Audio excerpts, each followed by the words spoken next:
అధికారం పోవచ్చు, కానీ ముఖ్యమంత్రి హోదా, ముఖ్యమంత్రి బాధ్యత, రాష్ట్రం యొక్క అభివృద్ధి కోసం చేసే పర్యటనను కేంద్ర ప్రభుత్వం అడ్డుకోవడం చూస్తుంటే స్పష్టమైన వివక్షను ప్రదర్శిస్తున్నది కేంద్ర ప్రభుత్వం తెలంగాణ పట్ల. ఈ వివక్ష ఏమాత్రం సహించరానిది. ఖచ్చితంగా ఈ అంశాన్ని మా legislative party leader Rajya Sabha Kharge గారు, లోక్సభలో మా నాయకులందరూ కూడా ఈ అంశాన్ని ఖచ్చితంగా పార్లమెంటులో లేవనెత్తుతారు.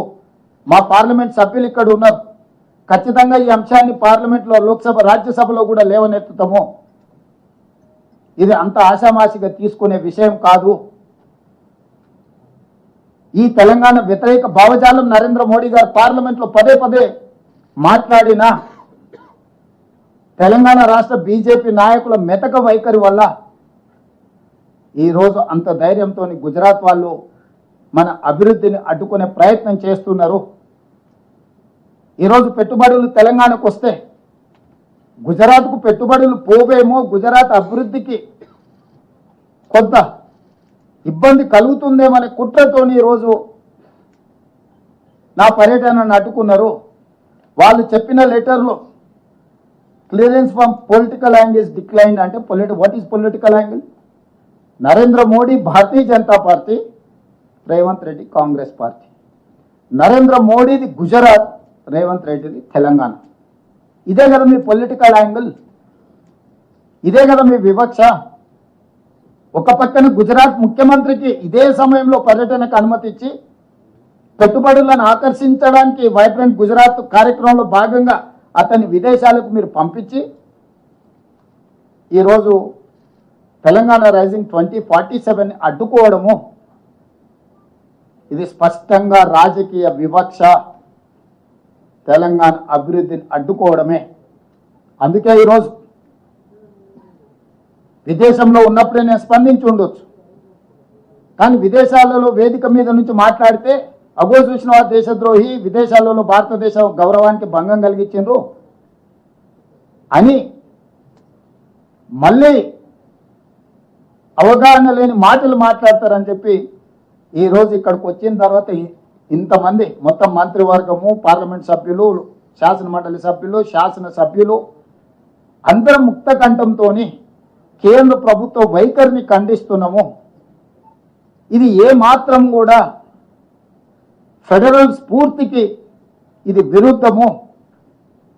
ఫెడరల్ స్ఫూర్తిని దెబ్బతీసే విధంగా వ్యవహరిస్తున్న నరేంద్ర మోడీ గారి వైఖరిని మనం అందరం కూడా ఖండించాల్సిన అవసరం ఉన్నది.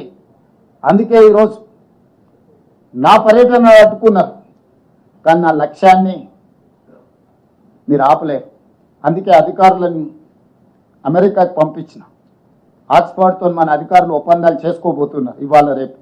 ఇతర యూనివర్సిటీలను కూడా వాళ్ళు సందర్శించి మన ప్రతిపాదనల్ని వాళ్ళ ముందు పెట్టబోతున్నారు. మన రాష్ట్రంలో పెట్టుబడులను ఆకర్షించడానికి అవసరమైన అన్ని ఆహ్వానాలు వాళ్ళు అందజేస్తారు. మన క్యాబినెట్లోని మీకు అందరికీ తెలుసు, Telangana rising global summit invest Telangana నేపథ్యంలో డిసెంబర్ 7, 8, 9 తారీఖుల్లో ఫ్యూచర్ సిటీలో పెద్ద ఎత్తున మనం ఇన్వెస్ట్మెంట్ సమ్మిట్ జరుపుకోబోతున్నాము.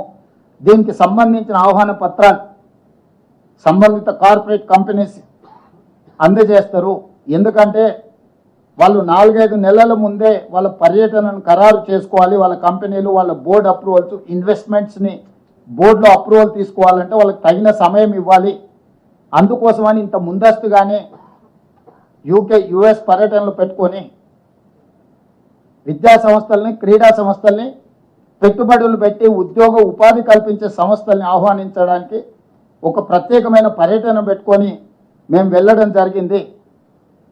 చివరిగా ముఖ్యమంత్రి గారి పర్యటనలో స్పష్టత లేదంటున్నారు. నేను మీడియా మిత్రులకు ఒక మాట చెప్పదలుచుకున్నా. ఎనీ అఫీషియల్ విజిట్ భారత రాయబార కార్యాలయానికి సంబంధించిన అధికారులు స్వయంగా పర్యవేక్షిస్తారు. ప్రతి